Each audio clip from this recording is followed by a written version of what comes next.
ریما خان جو تھیں انہوں نے مجھے یاد ہے کہ فلمز میں آئیں اور ان کی بلندی اگر میں غلطی نہیں کر رہا ان کی آتے شروع میں بہت سپر ہٹ فلم تھی. تو ریما خان بھی انہوں نے جوائن کیا ہے اور ان کا سوال آپ کے لیے.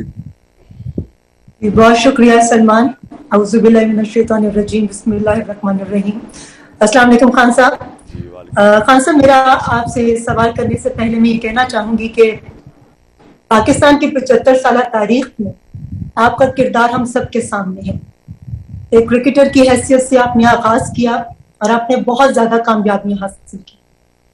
اس کے بعد ایک پولیٹیشین کی حیثیت سے بھی آپ جب اس فیلڈ کے اندر آئے تو بھی آپ کا کردار ہمارے سامنے ہے. جو ہمیں سب سے زیادہ عام بات نظر آئی کہ آپ کے قول و فعل میں کوئی تضاد نہیں ہے. آپ نے شہرت اور پیسے کو بہت چھوٹی عمر میں دیکھا تو اس کا کوئی لالچ آپ کے اندر نہیں تھا. آج جس مقام پر آپ کھڑے ہیں میں آپ سے یہ سوال کرنا چاہوں گی کہ آپ دریا کے الٹے رخ اکیلے چل رہے ہیں. اتنی بڑی بڑی بیرونی طاقتوں دیوار کی طرح کھڑے ہو گئے. گزشتہ 40-45 سالوں سے سب کانٹیننٹ کے اندر جن ممالک کو ہم ایڈز دیتے تھے آج ہم ان سے ایڈز لیتے ہیں. ہم سٹونج ایرا کی طرف واپس چلے گئے ہیں. تو میں آپ سے یہ پوچھنا چاہوں گی کہ آپ بیرونی طاقتوں سے بے خوف ہو کر صرف خدا پر اپنے ایمان اور یقین کے ساتھ تنہا کیسے آنے والے وقتوں میں پاکستان کو ترقی کی منازل کی طرف لے کر جائیں گے؟ دیکھیں ریما، میں آپ کو ایک بات بتاؤں.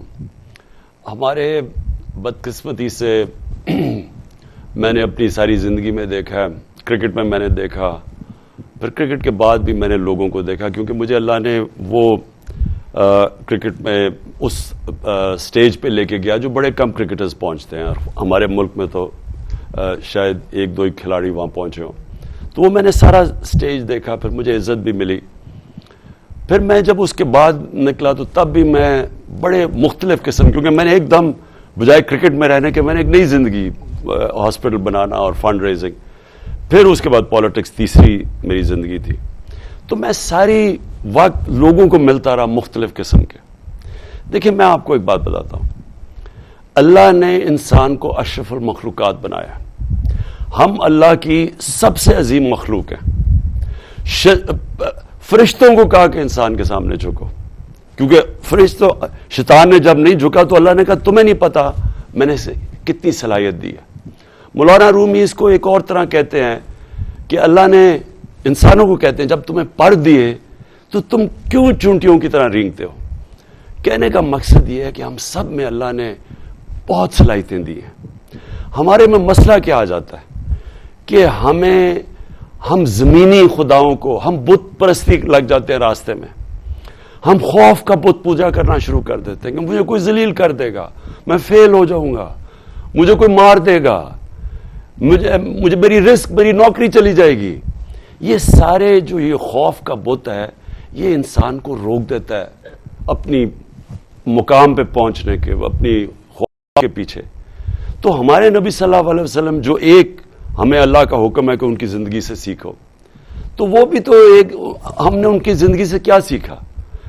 وہ انسان جو صادق اور امین تھا 40 سال، وہ صرف 10 سال، جب 40 سال کے بعد ان کو نبوت ملی، 10 سال صرف 40 لوگ مسلمان ہوئے تھے.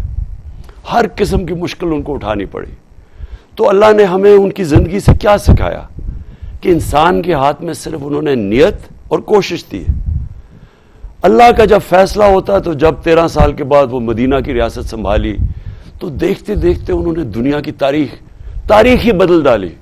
یعنی کسی انسان نے وہ نہیں کیا جو انہوں نے اس 10 سال میں کر کے، یعنی دنیا میں وہ انقلاب آیا جس کی کوئی مثال ہی نہیں ہے. تو ہمیں جب وہ اللہ کہتا ہے ان کی راستے پہ چلو، تو ان کا راستہ مشکل راستہ ہے. لیکن جن لوگوں کے پاس یہ قوت ہوتی ہے اپنے خوف کو قابو پانے کے اور اللہ میں ایمان رکھ کے اور لا الہ الا اللہ میں ماننے کی، کوئی نہیں ہے خدا اللہ کے سوا، وہی لوگ بڑے کام کرتے ہیں. تو اس لیے مجھے کوئی خوف ہی نہیں ہے. کیا ہوگا، میں اپنی پوری کوشش کروں گا، کیا ہوگا، میں فیل ہو جاؤں گا، لیکن میں اپنے ضمیر کو اس کا تو سودا نہیں کروں گا اور آخر میں اپنے اللہ کو جواب دوں گا کہ میں نے کوشش پوری کی. اور یہی صرف وہ ہمارے سے ایکسپیکٹ کرتا ہے ہمارا اللہ.